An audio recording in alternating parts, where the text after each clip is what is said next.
You're listening to In My Humble Opinion with Maxilia Robinson and Charles Lewis. Only on 101.3 Jams. I am HO Talk Show. You have Sir Charles, Miss Max, Razor, Giles from Seville tomorrow. And thank y'all for staying tuned. You know, we are continuing on this Valentine's Day. It is a day about love. You know, we want to love each other. We want to, love ourselves as well, right? And so we are delighted to have Amanda Corman back with us from the Women's Initiative. And we also have a special guest with us today, therapist Juanika Howard, a member of the Sister Circle. And they are doing so much when it comes to women's healthcare, self-care. And so we just had to have them on and to discuss all the great things that you guys have been doing. Amanda and Juanika, thanks for having us. Absolutely. Thank you. Appreciate it. Yeah. So, so where do we start? Amanda, maybe, kick it to you just to bring us up to speed, with the Women's Initiative. We've been through a lot in 2020, but we still made it to 2021. So, so what is the initiative? Yeah, well, we were just saying, in case for those who may not be aware of the work of the Women's Initiative, we're a nonprofit in town that provides mental health services to women regardless of ability to pay. And we've got a lot of great programming that includes the Sister Circle program that Juanika is going to talk more about. But the Women's Initiative, we say that we're all about empowering women in times of challenge and change. And it feels like all the past years have been times of challenge and change, but that 2020 and now 2021, have really embodied that idea so much. And so we as an organization have just been trying to adapt in order to continue to be able to provide really vital mental health services to women in different ways. So we are currently offering those services over the phone and through video chat and able to reach a lot of different women. So we've got one-on-one counseling. We have call-in clinics where folks can just call in to connect directly with a therapist, to receive some support around something that might be happening this week that you just need somebody to talk to, or maybe it's you want to get connected to some more counseling for something that is going on that you just need a lot of support with, or you want to just get connected with some self-care resources, or just getting, tapping into how you can take care of yourself. Right. So we do one-on-one, a lot of great group offerings that, again, we've been doing over Zoom since about a year ago from now. And we also we try to kind of do some education that's really community-based, that is really about promoting the resilience that we know is in this community, that, this community that has seen so much challenge, and that has come out each time, with more resources, more connections to one another, more realizing, our strength and our ability to recover from really difficult stuff. So we try to promote that through education offerings. And so those are some of the different things that we do. Again, right now, we're really doing all that through telehealth, which is just phone and video. But we're working on ways to try to figure out how to get safely back in-person care too. So that's we're actively trying to problem solve around that too. So we are available, call-in clinics 4 days a week where anyone can call and connect with one of our incredible therapists. Juanika is one of the incredible therapists on our team. And you're going to be hearing more from her and the work that she does. But just wanting people to know that this is here. The services are free or at very reduced cost, and really wanting to just connect the community to our own inner strength, our own inner resources, even in really hard times. So that's what we've been up to. Thank you for that. And Miss Juanika Howard, how about you formally introduce yourself and your work? Greetings, everyone. So yes, Juanika Howard. I am a therapist. I also do education and outreach support for the Women's Initiative. Yes, I came on the team in September full-time. Previously, I did a little pro bono and part-time work there. Wonderful place to be. I love feeding back into my community. That is definitely where my heart is, and just supporting women as we work to heal each other in mental health. Yeah, that's me. Yeah, thank you for that. So Juanika, the first thing that comes to my mind, and Miss Max, like I know you probably got a notebook full of good questions, for Miss Howard. Like our community, Juanika, how do you go about reaching our community? Because a lot of times, we tend not to get the firsthand resources, right? Or we sometimes like we just aren't connected, and like sometimes that's generational, right? Of where our parents and grandparents did not like appreciate or understand therapy. Yeah. Like we are a very spiritual community, and sometimes that can get in the way sometimes, because we know Jesus will fix it. We know that, but sometimes you still need to talk to somebody, right? Like, so I'm just curious on some of the methods that you use when it comes to reaching I know our Black women particularly, but if you want to expound upon the community as a whole. I use the gift of connection and rapport building.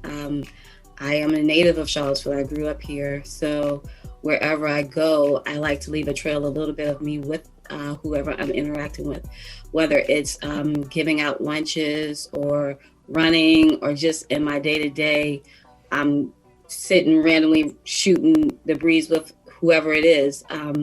I try to leave those nuggets there. And I truly feel like the more we get to understand it and know exactly what mental health is, and sometimes we don't have to use those clinical terms, right? Like we can talk to people, we can meet people where they are.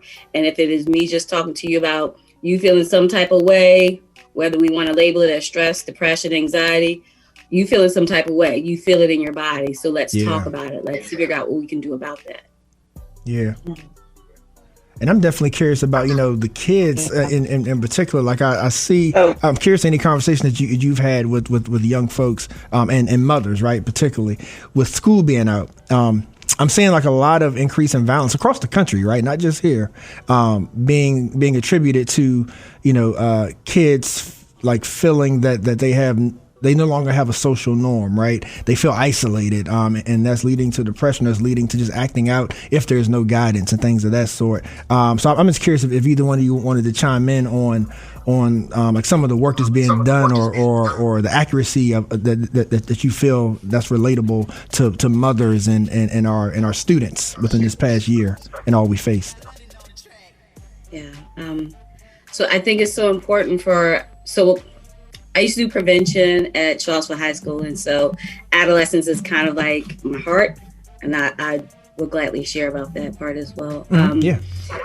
And I think it's really important for adolescents and teens to really have those connections in the community, those touchstones. And when we went to homebound instructions, there was a lot of things left in the air. And I will say for Charlottesville High School, we're really fortunate that we had the way of text message. We have the technology of emails that a lot of our students had already built a level of rapport with some of the adults in the building. So it wasn't out of the ordinary for them to touch out and be like, Miss Howard, Miss Juanika, what are you doing? What are you up to? And okay, let's go ahead and connect. Let's do a meet. Let's do a Zoom. So that way we're still doing that, some of the things that they were used to, that face-to-face interaction. And especially with adolescents, it doesn't always have to come off as therapy. Sometimes they just need to know that there's someone in that community that cares and that can reach out to them, that can help them link to the resources that are already there. And I found myself and some of my colleagues in that role as we transitioned and as we still continue through the pandemic, is being that in between, helping support them to figure out what's going on with them, what's going on in their body, what's going on at home, and getting parents involved to link to those resources that we do have in the community. As you stated, we do have a lot of things, and it's really important that we utilize those resources. Ms. Howard, can I ask you a question? Sure. I think I'm ready for you. I don't know. I think I'm ready. I've been listening and I heard about you, friend. So, come at me a little easy. This is my first interview on the radio and stuff. So, be gentle. I am. I ain't at 100% yet. So your reputation precedes you. I know, right? Giles had something to do with that. I do have a question though. I was my mother, who's what is she now, Max? 72? She was talking to me about like my own children, like, are they doing good with the virtual learning? Because she had read about the suicides that was going on, right? Yeah. My question is, when did our children get to the point where they needed so much validation from outside sources to the point where they would take their own life? I personally blame Instagram for like the anybody could be who they wanted to be as long as they could take the pictures and make you think they were. So like when we talk about the technology that joins us, right. I really think it has weakened the minds of our children. When I came along, the only thing that technology did was they let Flintstones, Thundercats, and everything else raise their kids. You know, give them a big bowl of cereal, put them right there, and they didn't talk to them till 2 o'clock. You know what I'm saying? What you know about that, Giles? Right. But when it comes to Thundercats, yeah, I got to know Thundercat. Thundercats roared. That's yes, right. Absolutely. But when do we get to the point where, without the validation or the connection to your friends, which a lot of them ain't even your friends, they just your counterparts, that suicide came to be an option? When did y'all see that like influx or the depression? Do you think it has anything to do with the food that we ingest? Now, I hear you talking about self-esteem, confidence, and I hear you talking about anxiety and acceptance. And so those are things that always have been there as we transition in adolescence. I feel like there has definitely been an increase with the, Instagram famous, those IG models. Everybody wants to be like everybody. Everybody wants to be accepted. And so it's bringing it back to those core values and beliefs that we learn within our families. And we learn to accept who we are and what we are and what we can represent. And so if you can just task yourself with feeding into your kids more positive and letting them know that they can be unique and independent and strong in who they are, I think you're laying the foundation and the groundwork and the resilience that they'll need. So when they are polluted with so much negativity, they can be able to stand their own. So I just challenge parents just to continue to do the good work of being that parent, being that support that our kids really need. Thank you for that. That's good. Yeah, that's all well and good, Miss Howard. But I believe they need to bring back fighting in the parking lot of the school. We had maybe one suicide in my whole 4 years, but we had a lot of red mouths going around. So. That's important, Razor. Like that's important, like because we all acted out, right? It was like absolutely. You know what I mean? Like you and I did things to get attention or to fit in. It just looked different, Yeah, I used to moon people. Yeah. Oh Lord. Max, please take Juanika, yeah. Let me pull this out. See, Juanika, you had to call him out, and then here we go. But listen, I need that warning sign. I don't want no gut punch. I have a topic that I want to raise, and it's a very big one, and not to turn this conversation political by any means, but I still want to talk about the health and wellness of kind of mind, body, and soul. And it's no secret for anybody living in and around the city of Charlottesville, the tremendous attack or pressure or whatever you want to label it that our current mayor Nakia Walker is dealing with. And I hope that she doesn't mind me using her as an example here. But when you talk about being, if you see the Facebook post, I mean, just the sheer and utter disrespect, right? Whether you agree with her politics or not, at a certain level, it's just utter disrespect. And it's because she is Black, because she is female, because she is doing what she can to create a more equitable Charlottesville and change what that atmosphere looks like. And just, I've been trying to stay off of Facebook because I've been working on me, right? But occasionally somebody will say something, I'll go and check it out. And it's just like, how do you deal with that? then I felt, I don't know, anxious about the fact that I didn't see our Black community swarming around her to protect her, right? And everybody has their own reasons why they do and don't, but bringing it back now to the health and wellness of your mind, your body, your soul, and things. Where do you start when you're dealing with situations like that? How do we lift one another as fellow women? How do we continue to try to accomplish something that we know is right? Like, I know this is right. I cannot turn my back on what I'm fighting for. But the opposition is so great. Yeah. It's enough to tear any person down at moments, right? Yeah. What do you do? How do you cope? How do you lift up? Yeah, I hear you. And you said something that spoke to my ears when you said, there were a couple things. You said self-care, and then you said internet diet. And sometimes you do have to step away from social media. Sometimes you have to remove that negative and those toxins just to give yourself time to heal and rebuild, right? And so when we look at self-care, we're looking at what feeds into our soul, right? Where do we find our strength? And I encourage people just to find a collection of things. And, what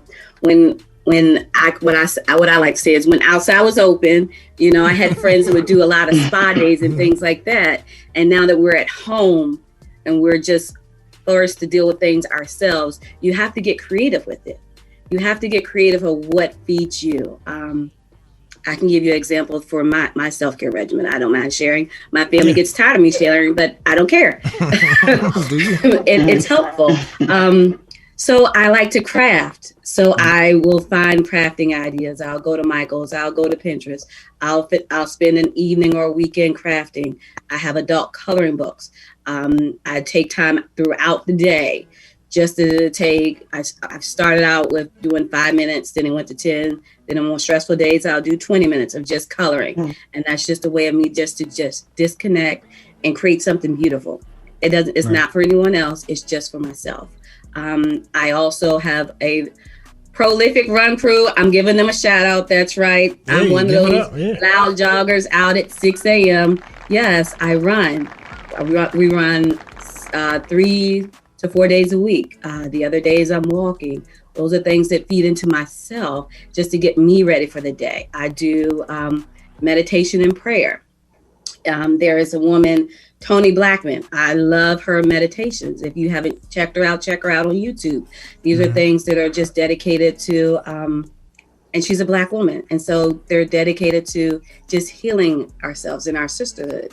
And those things feed into me. I do dance. I have dance breaks. I encourage others, whatever it takes to get your body moving, what makes you feel good, that's healthy and safe, that you can create a healthy, safe regimen for yourself. That's what we want to feed into. Every Sunday I log into church because I need to hear the word. That's what I do for me. These are all the things that you can do to help cultivate you. At times I will pull out the vacuum and I will vacuum the rug. It's something about the lines on the rug. I don't know what it is, but it makes me feel good. These are things that you can do just to feed into yourself. And then when you're ready to rejoin social media, when you're ready to go out and fight that good fight, your cup is full and you don't feel like you're just worried and you can't do this any longer. Right. Like, this pandemic has definitely shown that we have to take care of ourselves. It did, yeah. I would also just say too that the sister circle, just to some of the other issues that you're talking about, Max, that feeling of why can't we come together to support one another, and I agree with one. It's like sometimes the social media is just like, it brings out the worst in everybody, right? Like it's just a cesspool sometimes, right? But, the sister circle programs, one of the central parts of the work there is that collective healing, right? Is like healing together, right? Is learning what it means to do these things for yourself and then coming together in support of one another too. So just wanted to say that's, I mean, so central. Yeah. Hey. And I would encourage you to check them out. They have a series. The afternoon group is Protecting Her. And so it's all about sisters healing each other and how we can protect and uplift and encourage one another. Love it. Hey, so how about this? Let's take a quick break and then we'll come back, with any closing questions and comments. Sound good? All right. Great. Thank you all. We are joined, IMHO family, by Amanda Corman of Women's Initiative and therapist Juanika Howard of the Sister Circle. Such fruitful conversation about loving ourselves and loving each other. IMHO.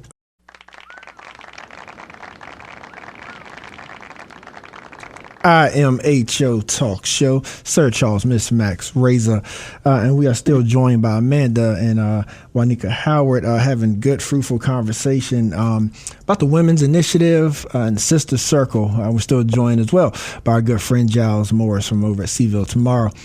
And Amanda, I think I may have cut you off at the end of the last break. So if there's anything that you wanted to chime in with, but definitely, I want you guys to tackle what you have upcoming, and particularly, with these issues that we're talking about. And I know you have a calendar of events, so I want to make sure that you get a chance to go through that, calendar to expound upon it, let people know, what you have coming up for the community.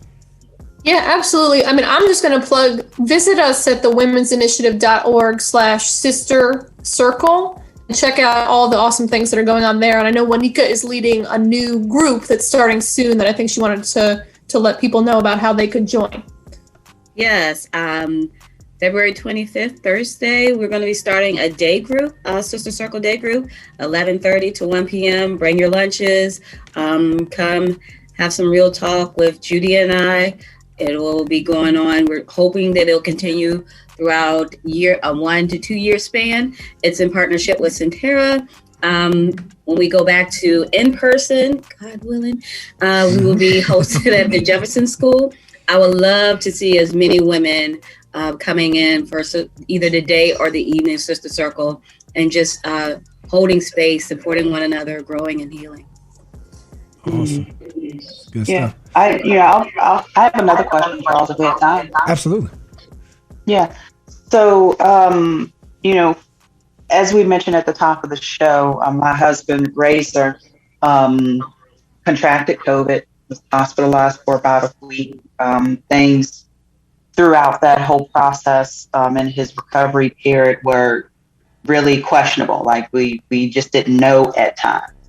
And so that left me, while he was being hospitalized, home with 4 kids, and trying to maintain some sense of normality and strength so that the kids felt like Dad was going to be okay, and that the house was still safe and Mom had it under control, and, what have you. They were still comforted. I went through a gamut of emotions from, thinking that everything's going to be just fine, and I got this and built for this, and it's just one more thing I got to get through, head down, keep on treading, keep walking, right? To looking around at different times of the day at the things that we have acquired and saying, can I run this business without my husband? Can I do this without my husband? Can I keep that without, my husband? And then just also the emotional part of feeling like my covering, our protection was mine, and my children's protection wasn't there. There's a lot of different thoughts. And then thinking about the people that may have been affected by COVID in the way that I have, or other situations where, they didn't have the support of people calling check in. They didn't have somebody dropping off, food or what have you, on the doorstep. They weren't waking up in the morning to somebody saying, how's he doing, and how you doing, your kids doing.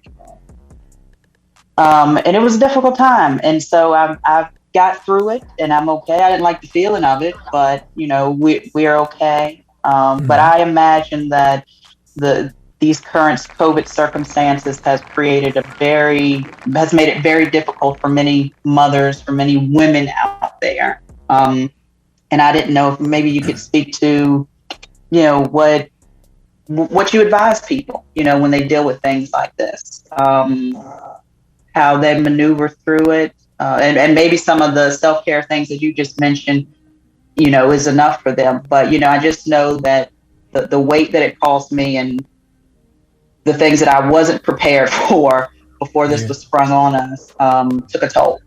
And so some people aren't as strong, some people are stronger. But I feel concerned for the people that aren't as strong and make it through as I did. Thank you for sharing that. Thank you for sharing your testimony. I appreciate that. And I'm glad to hear that your family is doing well. So we did experience some high volume calls similar to that during COVID. And it was really important to be just someone for them to be that release, right? You mentioned having someone to talk to, someone to talk these things over with. And so in those times, we were receiving on call-ins calls just like that. And it became counseling and problem solving / case management, trying to support them with them identifying where their natural resources were, things that were in the community that we were aware of that we could help support and link them to. And so, and also just holding space. Like we had some individuals that once they called the first time, they would call back again just because they didn't have that person. And we recognized that was something that our community needed. And so we were there to support, and I'm thankful that we were. And, some of those individuals transitioned to our wait list just for those supports, but it's really being that community resource, being that community support, right? Because we do have some people who are single and they don't have that outlet. And just trying to figure out what could be your safety plan? What could be your plan during COVID? No one went into this a year ago, no one would have thought this was going to happen, right? And so how do we plan in the moment? How do we support each other in the moment? And recognizing that we will have some downs. There will be some times where we are just low, and giving yourself grace for that, right? Sometimes you got to feel the feels so that you can move on through, and giving yourself time and space just to feel those feels. Yeah, but I know there would be random times where I was a little more irritable with the kids. And I know for my older boys, they knew why, and I was quick to just recognize that and know why I was being irritable, and that, just to keep it in check so that, they could feel the safety and knowing that everything was going to be okay. But, you don't know what that feels like until you actually go through it. Yeah, thank you. Thank you for sharing that, and thank you for that feedback, Ms. Howard. Wow. Yeah. But before we let you guys go, though, just want to make sure, with your upcoming events and resources, and want you to highlight, whichever ones you would like to leave with our listeners. Yeah, so check us out at thewomen'sinitiative.org. I think if hearing this, the idea of having somebody to talk to, again, that's confidential, that's a counselor who's really able to be with you and connect you to resources. If that's something that you could benefit from, or somebody, family, friend, community member could benefit from, call our call-in clinic. That's 4 days a week, and information about that's on our website, women'sinitiative.org. You could just pop Women's Initiative Sister Circle into Google. You'll find us easily that way too. I think that's the most important thing. And the second is to join Juanika Howard and Judy Curry-L in their new support group that's happening Thursdays starting in 2 weeks. And again, that's a free resource too, happening on Zoom. Really great to connect with. So reach out to join them for that great resource too. Thank you. And Ms. Juanika, any closing words you want to leave with the folks? Because because I'm not a woman, not a sister, but I tell you what, like your this is the first time that I believe like that I've heard you speak, like within your, like within the reins of your profession, of course. And I tell you what, like, highly impressive. I don't know if you're taking brothers, you want to start a brother circle, but I may have to call you for some advice. I'm just saying. But any closing words? Yes. To all my sisters out there that are listening, take the time out for yourself. It can only be 30 minutes. It can be an hour. Just do the work and just check in. Reach out to Sister Circle. If we are not the right fit for you, we can find something that does work for you. And this time, I think it's so important that we tap into those community resources and just work on healing ourselves so we can be present for our family and for others. Thank y'all for having me. This was fun. Thank you for taking it easy on me. Yeah, Razor didn't scare you too bad. I hope not. You'll come back. Yeah, if you're willing to come back, then I mean, he was all right. For sure. I would love to come back. Thank you. So yes, IMHO family, thanks for staying tuned. Good, good content. You know how to reach us online and during the breaks. IMHO Talk Show. For more follow up, to revisit that episode, we'll have it up for you, of course. And stay tuned.